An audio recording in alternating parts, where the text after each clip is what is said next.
Quels sont les outils informatiques des chantiers auxquels vous avez accès, à quoi vous servent-ils, et quels sont ceux qu'éventuellement vous mettriez à la disposition des chantiers? Je crois plutôt que c'est l'inverse. Ça se passe dans le sens, les chantiers mettent à votre disposition tel ou tel outil pour faire quoi? Décrivez-nous finalement cette zone d'élargissement, parce qu'il y a largesse dedans peut-être, étendu, ça peut être négatif. Bon, on est sur des terrains sensibles. Allons-y. Quels sont les outils et qu'est-ce que vous faites? On est bon. Les outils, on partage, j'allais dire bien évidemment, les outils techniques de conception assistés par ordinateur. On a partagé avec vous, je crois qu'on en est à au troisième système de CAO. C'est-à-dire que vous disposez de terminaux chez vous qui sont reliés oui, tout à fait. Au système des chantiers. Oui. Donc au niveau technique, c'est un partage. On fabrique, on conçoit sur les mêmes logiciels pour pouvoir se partager des maquettes, se partager des schémas. On va utiliser également des mêmes outils de base de données où on va aller pêcher des informations de référence ou au contraire mettre nos informations. On s'en servira aussi pour gérer les modifications, puisque sur des projets complexes comme ça, il y a toujours des modifications. On les gère aussi de cette façon. Et je dirais que les deux entreprises, comme d'autres d'ailleurs, puisque sur ces sujets-là, beaucoup d'autres entreprises utilisent les mêmes logiciels, eh bien, ont les mêmes références. C'est-à-dire en clair que vous concevez ce qu'on vous demande de faire, adapté au bateau qu'ils ont conçu eux, et dans le même outil de conception assistée, de façon à ce que tout soit cohérent et que ce que vous avez à apporter soit déjà dans les plans qui sont utilisés. Oui. Et susceptible de bouger. Et susceptible de bouger selon les désirs de notre client en commun, de l'armateur, qui est souvent capricieux. Oui.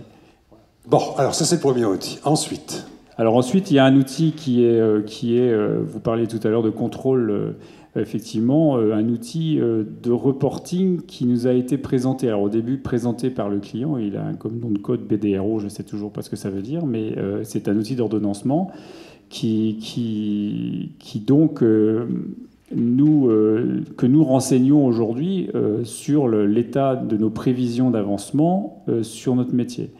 Alors, je souhaitais parler de cet outil. On ne parle pas du projet, là, c'est sur votre métier. C'est un outil qui, d'abord, est un outil par projet, mais qui permet de rassembler et de remonter les données de l'ensemble des projets. Et par extension, ce qu'on a travaillé aussi avec STX l'année d'avant et l'année dernière, c'est d'utiliser ces données de réalisation comme pouvant être projetés sur les exercices suivants, c'est-à-dire quand on travaille sur l'avenir avec STX, eh bien on sait d'avance quelles vont être, par rapport à cette expérience passée rentrée dans ce logiciel d'ordonnancement, eh bien finalement prévoir les courbes de charge qui nous attendent. Voilà, c'est un reporting pour anticiper ça. Alors c'est d'abord un reporting pour contrôler l'avancement et puis corriger si besoin. D'accord. Et ensuite un outil qui nous permet d'anticiper le futur en effet. Et ça, c'est ce que disait Philippe de Cosbouc tout à l'heure, c'est la relation de partenaires de longue durée. Ah oui, tout à fait. Ça ne s'est pas fait du jour au lendemain. Finalement, mettez-vous bien dans la bonne configuration indispensable pour faire ce que nous aurons à faire ensemble, c'est ça? Oui, tout à fait. Mais encore une fois, ça ne se fait pas du jour au lendemain. Cet exemple précis-là, il nous a fallu, je qualifierais d'environ 4 ans pour être autonome comme le souhaitait STX et comme le souhaitait nous.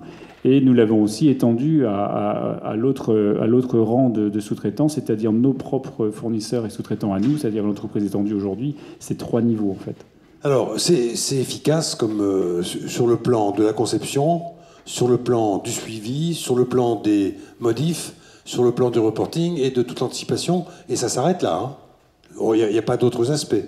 On a fait le tour de la question. On utilise évidemment les outils d'Internet et de réunions partagées, etc. Mais ça, c'est quasi anecdotique. Là, vous avez mis l'ossature. Oui. Bon, alors, est-ce que c'est efficace? Est-ce que vous avez le sentiment que, pour votre client comme pour vous-même, quelque chose de plus fort s'est mis en place, de plus efficient s'est mis en place? Ah oui, indéniablement. Bon, les outils techniques, je veux dire qu'il n'y a pas photo. Si on s'amuse à ne pas partager les mêmes outils, on va évidemment droit dans le mur sur des interfaces qui ne marchent pas. Si je reviens sur cet outil de pilotage et d'ordonnancement, à titre d'exemple, je me rappelle que quand on faisait les premiers bateaux, donc il y a une dizaine d'années, je me rappelle qu'on se battait à peu près à raison d'une journée par semaine sur la valeur de l'avancement que l'on proposait à notre client. C'est-à-dire qu'on utilisait notre propre logiciel, c'était un tableur Quattro Pro à l'époque, je me rappelle, qu'on utilisait, pour dire à notre client, cette semaine on a fait 2,25%, le client commençait par nous dire, vos données déjà sont fausses, je ne vous crois pas. Donc ensuite, on a continué en partageant le même outil, où on s'est dit leur outil est très difficile à utiliser. En plus, à l'époque, la première version était très dure, c'était pas convivial du tout. Mais on a déjà éliminé ça. C'est-à-dire que le client ne disait plus les données d'entrée sont fausses. Éventuellement, on se battait après sur la valeur de l'avancement, mais déjà, il y avait tout un pan de passé. Et c'est lui qui rentrait les données sur nos conseils. Et depuis, c'est nous qui les rentrons de manière autonome chaque fin de semaine pour le faire. Et il y a débat sur un certain nombre d'activités qu'on appelle critiques et qu'on corrige. Et sur le reste, on se bagarre plus. Voilà. C'est-à-dire qu'on a gagné un temps économiquement fou sur à des... ne plus discuter, pinailler sur des choses que vous faisiez sur séparément. des trucs qui étaient absolument stériles, en effet. Et ça n'était stérile que parce que les outils de mesure et de report étaient différents. N'étaient pas partagés, tout simplement. Et on a eu le même cas avec nos propres sous-traitants. C'est-à-dire ça a recommencé, il a fallu leur faire adopter ce même outil. Donc pareil, on ne veut pas, et puis il y a toujours la méfiance, on ne va pas partager nos données, etc. Et ils s'y sont mis aussi, et depuis, c'est eux qui rentrent pour leur part de marché qu'on leur confie, leur avancement et reporting, qui va directement chez STX. Nous, on le contrôle au passage quand on trouve que c'est louche, mais autrement, on ne fait plus non plus ce débat avec nos sous-traitants. Donc des deux côtés, on a gagné du temps. Alors, le professeur a une incise à faire, mais très courte, parce qu'il faut que je continue mon cheminement. Très courte, oui. Je viens juste signaler que... Sur le partage. Que grâce à ça, Oliver Williamson a eu le prix Nobel d'économie il n'y a pas longtemps, là, récemment. Et c'est la première fois qu'un non-économiste pur, un gestionnaire, il travaille sur l'économie des coûts de transaction. Et à l'intérieur de l'économie, la théorie des coûts de transaction. Et il a montré qu'il y a quelque chose que le marché ne sait pas gérer, c'est les coûts de coordination. Voilà. Et bon, donc ça fait 50 ans qu'il travaille là-dessus. Et enfin, il a eu le prix Nobel, Oliver Williamson. Et l'autre prix Nobel, c'est une femme, c'est une donc, américaine. Vous êtes un modèle Nobel, quoi, maintenant. Ouais, on a juste oublié de se présenter. Voilà. Alors, le vécu opérationnel, ça donne quoi ? Quand on est dans cette mécanique-là, ça devient plus confortable. Est-ce qu'il y a un confort de l'efficience ou pas ? Je ne pense pas qu'on puisse dire ça. Il y a des choses qui sont définitivement plus, entre guillemets, confortables parce qu'on ne se repose pas la question si on n'a pas d'angoisse, c'est bordé. Ça bouge, ça va bouger, mais c'est bordé. Mais en termes d'efficience, on est aussi maintenant très intégré dans notre métier. On est très intégré dans le département HVAC des chantiers.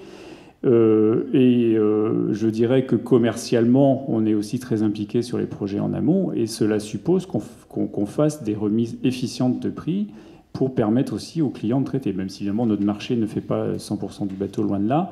Et nous devons être immédiatement efficaces. On sait que c'est notre prix qui est pris en compte dans notre métier pour constituer le prix du bateau. Donc c'est pas du tout confortable. C'est-à-dire qu'il faut être en permanence à s'en mettre en cause. Parce qu'il sert tout le temps. On voit le prix que ce soit à Coryard, on se prend la pression directe du marché, on le partage la pression directe. Parce que derrière, il y a les armateurs qui servent aussi.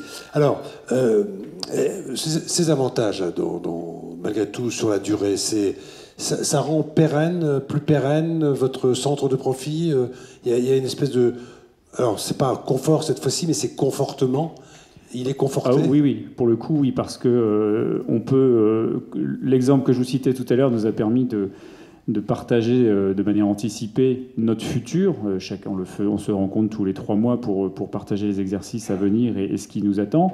Il nous a permis de développer donc un organigramme et des ressources sur une base connue et anticipée.